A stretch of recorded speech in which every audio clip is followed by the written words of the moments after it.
Բարև բոլորին, ես խոսքի համար կալանավորված քաղբանտարկյալ Նարեկ Սամսոնյանի կինն եմ։ Այս հոլովակում շարունակելու եմ պատմել ձեզ այն մասին, թե ինչպես է ամուսինս ընդդիմադիր հայացքների պատճառով տարիներ շարունակ հետապնդվում Փաշինյանական Հայաստանում։ Ինչպես նախորդ մասում նշել էի, իմ Նեմնիմի ոդքասթը որպես մեդիա պրոդուկտ դաշտում բացառիկ մոտեցումներ էր ենթադրում։ Այսօրվա պես հիշում եմ, թե ինչպես մի օր տուն գալուց Նարեկը պատմեց իր ու Վազգենի մտահղացման մասին։ Աննորմալ բան ենք որոշել անել։ Ճիշտ է, մեզ դրա համար բռնելու են, բայց միակ տարբերակն ինչ որ բան անելու մարդկանց process-ի մեջ ներգրավելն է, իսկ դրա համար պետք է փոխել քարոզչական դաշտի կոմունիկացիայի լեզուն, խոսալ մարդկային լեզվով ու այդ դաշտում ջարդել սրանց քարոզչական նարատիվները։ Բոլորիդ կարող է թվալ, որ ես սիրուն բառերից ընտրված ինչ-որ նախադասություն եմ ասում, բայց քաղաքագիտական բառապաշարի այս տեսակը մեր տան մշտական խոսույթն է։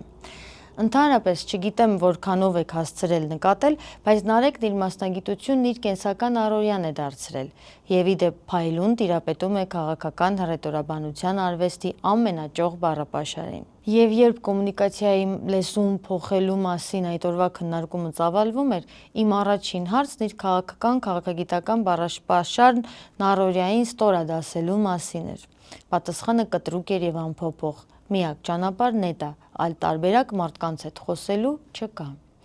Եվ սկսվեց իմ Նեմնիմի ոդքասթի նկարահանումները։ Սկզբնական շրջանում նկարահանումներն արվում էին 3 տարբեր տեսախցիկներով, դժվար մոնտաժային աշխատանքով եւ շատ վատ տեխնիկական պայմաններում։ Նարեկն ինձ չէր ների, եթե չասեի սրա մասին։ Անտիֆեյքը, չլինելով վիդեոկոնտենտ արտադրող ԶԼՄ, չուներ այդ հնարավորությունները։ Բայց ճանաչելով Նարեկին առավել քան վստահ է, որ ժամանակի ընթացքում անտիֆեյքն ունենալու է ամենաառաջնակարգ տեխնիկական հնարավորությունները, ինչն այսօր դուք բոլորով ստեղծել եք եւ տեսնում եք։ Տեխնիկական դժվարություններին զուգահեռ բովանդակությունը վատ չէր ստացվում։ Տղաները գիտեին, ինչ նպատակադրումներ էին արել եւ անշեղորեն իրականացնում էին այն։ Կարճ ժամանակ անց իմ Նեմնիմի մեկ անգամյա թողարկումներին արդեն շատերն էին սպասում։ Լսարանը մեծանում էր, իսկ Նարեկի ասած մեզ սրա համար բռնելու են կանխատեսումը գնալով ու ավելի իրական էր դառնում։ Բայց մենք մի հատ վատ բան ունենք, ես հիշեցի նոր հենց մի անգամից այս բանը, որ մեր հաղորդումներից հետո կամ մեր իրար հետ արած մի ինչ-որ բանից հետո մենք ունենում ենք ինչ-որ դատական հայց կամ քրեական գործ, հա, այս առումով հույս չունենաք, սրանից հետո մենք դրան ենք պատրաստ, հա, ասենց ասած, ու իմ Նեմնիմի հենց այս պահին, հա, մենք պետք է անենք ամեն հնարավոր բան, որ երկար լինենք եթերում, ոչ թե մի կոնկրետ արտո, այլ ընդհանրապես շարունակականության առումով։ Իդեպ, երբ ես հայտարարեցի համացանցում Facebook-ի մեջում այս նախագծի մասին, հենց հիմնական կոմենտների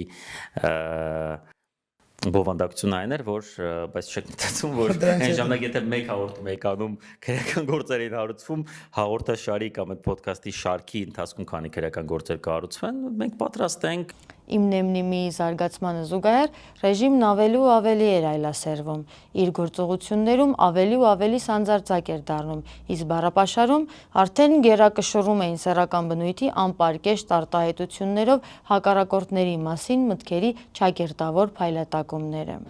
Իշխանության ներկայացուցիչները վերջին բորենիների նման, ինչպես ամուսինս է սիրում ասել, ազգային ժողովում հարձակվում եւ սեռական բնույթի հավյանքներ տալով ծեծում էին ընդդիմադիր падգամավորներին։ Այդ ամենը հեռարձակվում էր, ինչպես իրենք են ասում, տեղեկատվական տեխնոլոգիաներով, բայց չգիտես ինչու, կամ ավելի շուտ լավ գիտենք, թե ինչու, ռեժիմի ոհմակային գործողությունները Հայաստանի Հանրապետության քրեական օրենսգրքի 297-րդ հոդվածի 2-րդ մասով չէին որակվում, իսկ այլանդակ բառապաշարն ու բացահայտ ծեծը դառնում էր իշխանությունների քաղաքական կրեդոն։ Տեսնելով իշխանությունների կողմից դրսևորվող բացահայտ բեսպրեդելը, Նարեկը տարբեր առիթներով հրապարակային կոչեր էր հնչեցնում ինքնապաշտպանության իրավունքն իրացնելու։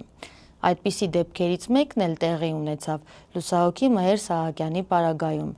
ինչը համընկել էր իմ Նեմնիմի ոդքասթի նկարահանման օրվա հետ։ Տղաները տեսնում են մամուլում շրջանառվող տեղեկություններն այն մասին, որ Մհեր Սահակյանը հարձակման է ենթարկվել ԿՊԱ-ական падգամավորի կողմից եւ ինքնապաշտպանության դիմելով մեկ հարվածով կասեցրել է իր վրա ենթադրյալ հարձակումը։ Նկարանման ընթացքում տղաները բնականաբար անդրադառնում են դեպքին եւ Նարեկն ասում է հետեւյալը. Այսինքն այս մարդիկ արել են այդ բորենիությունը անընդհատ։ Հիմա երբ որ մի падգամավոր դուրս է գալիս ու գալիս է մեր Սահակյանի վրա, մեր Սահակյանը պարտավոր է նախականխել դա։ Բռնություն, այսինքն ինքնապաշտպանության շատ հստակ բան է, շատ շնորհակալ եմ, ես ուզում եմ ասել, որ ես աջակցում եմ Մեհերին, Մեհերի արածը ողջունում եմ, բավականին բարձր եմ գնահատում Մեհերի արածը, որովհետև Մեհերը արել է մի բան, ինչը վաղուց պետք էր անել։ Եվ ինչ ընդհանրապես պետք է հաճախ անել, դե հիմա տենանք սրանից հետո այդ Վլադիմիր Վարդանյանը ռիսկ անելու է, տենց վեր կենա ու հարցակվի մարդկանց վրա։ Լավ է արել, ես համարում եմ, որ Մեհեր Սահակյանի արածը եղել է ինքնապաշտպանության փորձ։ Նա պրոստը նախականխել է, իր վրա հարցակում է։ Ինչ իմանասին, բայց ու հարցակվեր կծեր։ Միլոշևիչի եւ միգուցե նաեւ Քադաֆիի ճակերտավոր փառքին նախանձող իշխանությունների աչքից չի վրիպում Նարեկի ինքնապաշտպանության կոչը եւ այդ ինքնապաշտպանության կոչը կայծակնային արագությամբ 4 օրում դառնում է բռնության հրապարակային կոչ եւ հասնում դատարան։ Արցախցի քննիչը, ցավալիորեն արցախցի, խմբագրում է ամուսնուս խոսքերը, բոլոր հնարավոր տեղերից հանում է ինքնապաշտպանություն բառը եւ ստեղծում է առաջին քրեական գործ Նիմնեմնիմի ոդքասթի շուրջ։ Բոլորս վստահ ենք, որ այս գործը դատական բացասական հեռանկար չի կարող ունենալ, չնայած նրան, որ կարված էր խորհրդային ամենածանր ռեպրեսիվ տարիների մոտիվներով։ Այդ թե մեկը կպատկերացներ, որ դրանից 3 տարի անց Նարեկին բանտարկելու են հետույք բառի համար։ Բայց Նարեկն ամենաշատը վրդովված եւ վիրավորված էր դրանից, որ այս բացահայտ քաղաքական հետապնդման պատվերը կատարող առաջին օղակն արցախցի քննիչն էր, որի հայրենիքը եւ ընտանեկան ունեցվածքը թուրքերին հանձնելու եւ այդ հանձնողի դեմ պայքարում էին Նարեկը, Վազգենը եւ շատ այլ մարդիկ, իսկ ինքը շատ լավ հասկանալով, թե ինչ է անում, ստորագրել էր այդ ամենի տակ։ Բռնության կոչի տակ կարված ինքնապաշտպանվելու մասին հորդորի գործը մտավ դատարան։ Սա 2020 թվականից արդեն թվով 3-րդ քրեական գործն էր Նարեկի ազատ խոսքը ճնշելու նպատակով։ Այս գործի դատարան մտնելուն զուգահեռ ռեժիմի պարագլխի կողմից Ադրբեջանի կազմում ճանաչված Արցախը վերջնականորեն հանձնվեց թուրքերին եւ 100 հազարավոր մեր հայրենակիցներ մնացին ադրբեջանական զինված ուժերի կողմից օկուպացված Արցախում եւ բռնեցին գաղթի ճանապարհը։ Այդ ընթացքում Երևանում ցույցեր էին սկսվել արցախցիների բռնագաղթը գոնե անվտանգ կազմակերպելու պահանջով։ Ռեժիմի կողմից այդ ցույցերի մասնակից երիտասարդները որակվում էին որպես արցախցի ջարդարարներ, Արցախից եկած սրիկաներ եւ նմանատիպ այլ կեղտոտ բնորոշումներով, որոնք բացահայտ տեղավորվում էին ազգամիջյան թշնաման քարոզելու հայտնի հոդվածի բնորոշման մեջ։ Սակայն այս անգամ էլ ինչպես բոլոր դեպքերում քրեական գործեր էին հարուցվում ոչ թե արցախցիների նկատմամբ ատելություն քարոզելու դեպքերի արդիվ, այլ քրեական գործեր էին հարուցվում տարբեր ընդդիմադիր ակտիվիստների նկատմամբ ռեժիմի դեմ իբր ատելություն քարոզելու հոդվածով։ Այդ ժամանակահատվածում շատ ընդդիմադիր ակտիվիստներ բանտարկվեցին։ Այդ ակտիվիստներից հատկանշական է ռեժիմի առաջին կին քաղբանտարկյալ Տաթև Արցախը, որը նաև մանկահասակ երեխաների մայր էր։ Եվ իհարկե նույն հոդվածով բանտարկեցին եւ դատապարտեցին Նարեկ Մալյանին։ Իդեպ ռեժիմի կողմից բանտարկությունից չկարողացան խուսափել նաև տասնյակ, եթե ոչ հարյուրավոր արցախցի երիտասարդներ։ Փողոցային հանրահավաքներն ամենօրյա բնույթ ստացան եւ հենց այդ օրվանից Նարեկն ու Վազգենը որոշեցին, որ Իմնեմնիմի ոդքասթը պետք է այլևս հեռարձակվի ուղիղ եթերում։ Բնականաբար, ինչպես արդեն նշեցի, անտիֆեյքի տեխնիկական հնարավորությունները չէին ներում մի քանի տեսախցիկով ուղիղ եթեր ապահովել եւ անտիֆեյքի թիմը ստիպված էր իր մի live view սարքով եւ մեկ տեսախցիկով ուղիղ եթեր ապահովել տղաների համար։ Իդեպ, ովքեր անտիֆեյքին եւ Իմնեմնիմի ոդքասթին միացել են վերջին 2 տարում, խորհուրդ կտամ անպայման ետ գնալ YouTube-յան ալիքով եւ անպայման դիտել մեկ տեսախցիկով ուղիղ հեռարձակումները։ Դա 2023 թվականի սեպտեմբեր-հոկտեմբեր ամիսներն են։ Եվ ինքներդ կհամոզվեք, թե կարճ ժամանակահատվածում Իմնեմնիմի շուրջ ինչ հզոր աջակիցների բանակ է ձևավորվել, որոնց շնորհիվ այսօր արդեն տեխնիկական հնարավորությունները դաշտում լավագույններից է։ Ինչևէ, վերադառնամ հետապնդմանը։ Ինչպես եւ սպասելի էր, գործը դատարանում ներկայացնող մեղադրանքի կողմն ինքն անգամ իրեն չէր կարողացել համոզել, որ խմբագրելով ինքնապաշտպանության կոչը այն կարող է դառնալ բռնության կոչ։ Եվ 2023 թվականի մարտի 15-ին Առաջիատյանի ընդհանուր իրավասության դատարանի դատավոր Տիգրան Ոսկանյանի կողմից կայացվեց արդարացման դատավճիռ, որի ամենախորհրդանշական մասն այն էր, որ այդ օրը հայ մեծ վրիժառու Սողոմոն Թելերյանի ծննդյան օրն էր։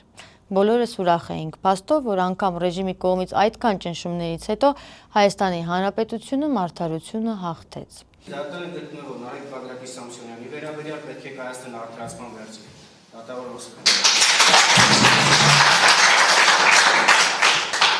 Բնականաբար մեղադրանքի կողմը դատավճիռը բողոքարկեց բոլոր վերադասատյաններում եւ բոլոր տեղերից մերժում ստանալով դատավճիռը մտավ օրինական ուժի մեջ։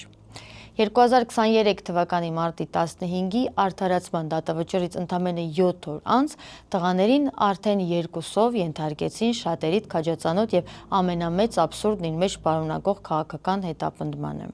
Ռեժիմը այդպես էլ չհամակերպվելով տղաների հրապարակային գործունեության նկատմամբ հանրության աճող հետաքրքրությանը, որոշեց այս անգամ ուղիղ հրամանով բանտարկել նրանց։ Մեր ընտանիքի առաջ կանգնած էր նոր, ավելի մեծ փորձություն, բանտային կալանք ոչնչի համար։ Հաջորդ մասում մանրամասն կներկայացնեմ շատերիդ քաջածանոթ գործի բոլոր հայտնի եւ այն մութ կողմերը, որոնցով անցել են մեր եւ ազգենի ընտանիքներն իրենց որդիների, ամուսինների եւ հոր քաղաքական հայացքների եւ Փաշինյանական Հայաստանում ազատ խոսքն արտահայտելու համար։ Եվ այսօր, ինչպես իմ մյուս հոլովակներն ավարտում եմ քաղբանտարկյալների անունները նշելով, ովքեր այս օրերին հալածվում են այս իշխանության կողմից։ 18 արդարների գործով անցնող Բագրատ arczepiskopos Գալստանյան, Մովսես Շարբաթյան, Արմեն Ալեքսանյան, Իգոր Սարգսյան, Արման Իսրայելյան, Կարո Օկոմուշյան, Վահագն Չախալյան, Հայաստանի Հանրապետության ԱԺՊատգամավոր Արթուր Սարգսյան, Բարերար Սամվել Կարապետյան, Գարիկ Գալեյան, հայրենիքի համար ընկած հերոս Մխիթար Գալեյանի հայրը, Արսեն Ղուկասյան, 44-օրյա պատերազմում անհետ կորած Սարգիս Ղուկասյանի հորեղբայրը, համայնքապետեր Դավիթ Համբարձումյան, Վարդան Ղուկասյան, նաև մոտ 30 գյումրեցիներ, որոնց անունները ցավոք հայտնի չէ։ Անդրանիկ Չամիչյան, ստրայքբոլի գործով անցնող երիտասարդ է, Միքայել arczepiskopos Աջապահյան, Վեհապար Հայրապետի եղբայր Գևորգ Ներսիսյան, Վեհապար Հայրապետի եղբոր որդի Համբարձում Ներսիսյան, Տեր Գարեգին Քահանա Արսենյան, Մկրտիչ եպիսկոպոս Պռոշյան եւ իհարկե Վազգեն Սաղաթելյան եւ Նարեկ Սամսոնյան։ Ազատություն ռեժիմի քաղաքական գերիներին։